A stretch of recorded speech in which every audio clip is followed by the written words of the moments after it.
बिस्मिल्लाहिर्रहमानिर्रहीम। स्टूडेंट, आज का जो लेक्चर नंबर 6 है प्रेजेंटेशन ऑफ डेटा से ही रिलेटेड है, जिसमें हम डिफरेंट एमसीक्यूज को डिस्कस करेंगे। और प्रेजेंटेशन ऑफ डेटा से रिलेटेड मैंने आपको प्रीवियस बहुत सारे एमसीक्यूज जो है वो डिस्कस करवा चुके हैं।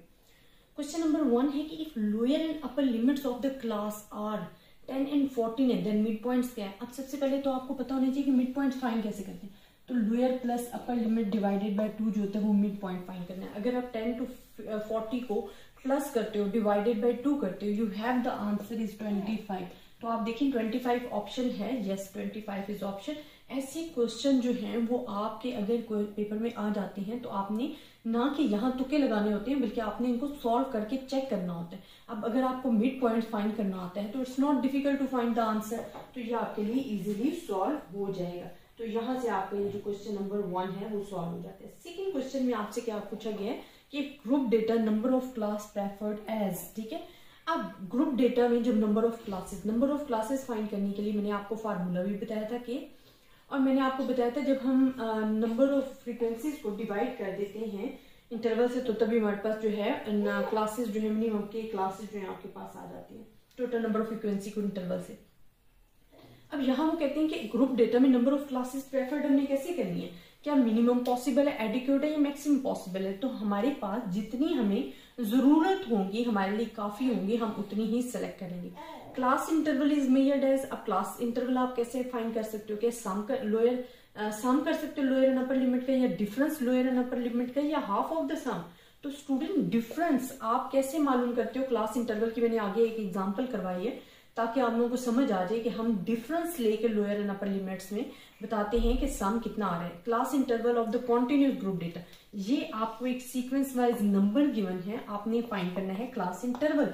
तो क्लास इंटरवल आप देखें कितना हमारे पास डिफरेंस है, we have the difference of 10, तो जो हमारे पास आंसर है वो हमारे पास 10 आएगा। तो क्लास इंटरवल हम कैसे फाइंड करते हैं, वो हमारे पास लोअर एंड अपर लिमिट्स का जो डिफरेंस है उससे हमारे पास क्लास इंटरवल आते हैं, जिसे CI से आप रिप्रेजेंट करते हो। आपको जो वैल्यूज गिवन है उसमें जो क्लास इंटरवल है वो आपके पास क्या है, 10 है। इसी तरह नेक्स्ट आपके पास जो वैल्यूज आती हैं वो आपको करवाती हूँ। अब जो स्टूडेंट नेक्स्ट आपके पास MCQs हैं मैं वो आपको करवाती हूँ, और वो भी रिलेटेड है प्रेजेंटेशन ऑफ डेटा से। 4 हमने MCQs किए जो कि रिलेट कर रहे थे टेबल एंड डायग्रामेटिकली, और मिड पॉइंट्स हमने जो भी इसमें प्रेजेंटेशन किए, डेटा को प्रेजेंट करने के जो मेथड होते हैं वो हमने डिस्कस किए हुए हैं MCQs में। अब नेक्स्ट आपसे पूछा जा रहा है कि data can be well displayed और प्रेजेंटेड, कि जो डेटा है वो प्रेजेंटेड वेल फॉर्म में किस में हम कर सकते हैं, क्या स्टैम्प और लीफ में, क्लासिफिकेशन में, टेबल या ऑल ऑफ अबव। अच्छा स्टूडेंट, ये जितने भी मेथड हमने प्रेजेंटेशन ऑफ डेटा में पढ़े हैं BSc लेवल के लिए या FSCD लेवल के लिए, वो तमाम के तमाम हमारे पास क्या है कि प्रेजेंटेशन ऑफ डेटा है ऑल ऑफ अबव आते हैं। ये सारे के सारे अच्छे मेथड हैं, और इनका मेन मकसद क्या होता है कि जब आपके पास डेटा जो है वो टू मच लार्ज होता है तो उसको शॉर्ट फॉर्म में वेल फॉर्म में लाने के लिए ये तमाम मेथड यूज किए जाते हैं। अब न्यूमेरिकल मेथड भी अच्छे हैं, इसी तरह हमारे पास स्टैम्प एंड लीफ मेथड आ गए, क्लासिफिकेशन न्यूमेरिकल मेथड है जिसमें क्लासेस बनाते हैं, टेबल एंड डायग्रामेटिकली जो रिप्रेजेंट करते हैं, टेबल बना के भी करते हैं, फिर ग्राफ और डायग्रामेटिकली।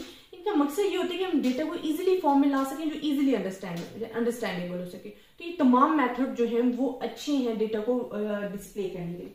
देन हमारे पास है कि सिंपल टेबल रिप्रेजेंट, जो सिंपल टेबल है वो किससे रिप्रेजेंट करता है। स्टूडेंट हमने टेबुलेशन में पढ़ा था कि जो सिंपल टेबल है वो ओनली 1 वेरिएबल और फैक्टर को रिप्रेजेंट करता है।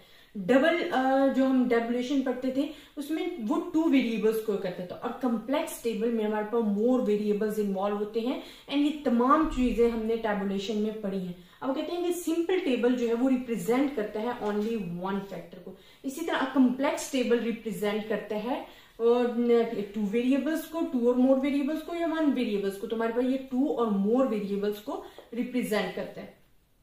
The headings of the rows given in first columns, जो हेडिंग्स होती हैं रोज की उसको हम कहते हैं स्टब, जो कॉलम्स की हेडिंग होती है उसको हम कहते हैं कॉलम कैप्शंस। और ये तमाम चीजें आप अगेन एंड अगेन बता रही हूँ कि टेबल जो हमने पढ़ा था उसमें हम डिस्कस कर चुके हैं टेबुलेशन में। तो heading of the rows given the first column is called the stub, ना कि कैप्शन, ना कि टाइटल्स, ना कि प्रीफेटरी नोट्स। और ये तमाम चीजें मैंने आपको सेपरेट ये जो आपके पास चीजें ना ये तमाम सेपरेट करके मैंने आपको टेबुलेशन में पढ़ाई हुई है। देन 9 क्या है, the column headings of the table. Column headings of the table हमारे पास क्या होती हैं, कि कैप्शंस होती हैं, स्टब होती हैं या रेफरेंस नोट होते हैं। तो ये हमारे पास कैप्शंस होती हैं जिन्हें हम कॉलम कैप्शंस कहते हैं।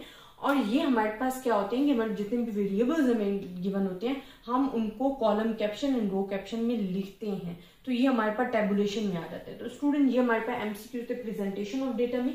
अगेन एंड अगेन मैं आपको कह रही हूँ कि जो स्टूडेंट स्टैटिस्टिक्स से रिलेटेड टेस्ट की तैयारी कर रहे हैं, इंटरव्यू की तैयारी, क्योंकि आजकल इंटरव्यू बहुत ज्यादा चल रहा है, तो उसके लिए जो तैयारी कर रहे हैं उनके लिए ये बेस्ट ऑप्शन है। आप यहाँ से एमसीक्यूज जो है अच्छे तरीके से तैयार कर सकते हो। तो प्रेजेंटेशन ऑफ डेटा के लिए आपने इन एमसीक्यूज को देखना है। जो किसी भी टेस्ट की तैयारी कर रहे हैं जिसमें स्टैटिस्टिक्स से रिलेटेड मटेरियल आएगा, आप उसके लिए यहां से अच्छे तरीके से तैयारी कर सकते हो। इंशाल्लाह नेक्स्ट वीडियोस में मैं आपको मजीद प्रेजेंटेशन ऑफ डेटा से रिलेटेड जो है एमसीक्यूज करवाऊंगी, जो कि बहुत ज्यादा इंपॉर्टेंट है। और ये तमाम की तमाम MCQs FSc level, BSc level और जो सुहेल भट्टी की बुक है, जिसमें हम कहते हैं कि जी सुहेल भट्टी की जो बुक है या अग्रवाल वालों की बुक्स है, वहां हमारे पास जो गिवन है एमसीक्यूज वो भी तमाम यही के यही हैं। अगर आप यहां से समझ लेते हो तो आपको वहां से भी तैयारी करना बहुत ज्यादा इजी हो जाएगी, जो कि आप टेस्ट के लिए पीपीएससी के टेस्ट हो गए, लेक्चररशिप के टेस्ट हो गए, जिसमें आपसे स्टैटिस्टिक्स रिलेटेड डेटा पूछा जाता है, वो तमाम आप यहां से तैयारी कर सकते हो। अपनी दुआओं में याद रखिएगा। अल्लाह हाफिज।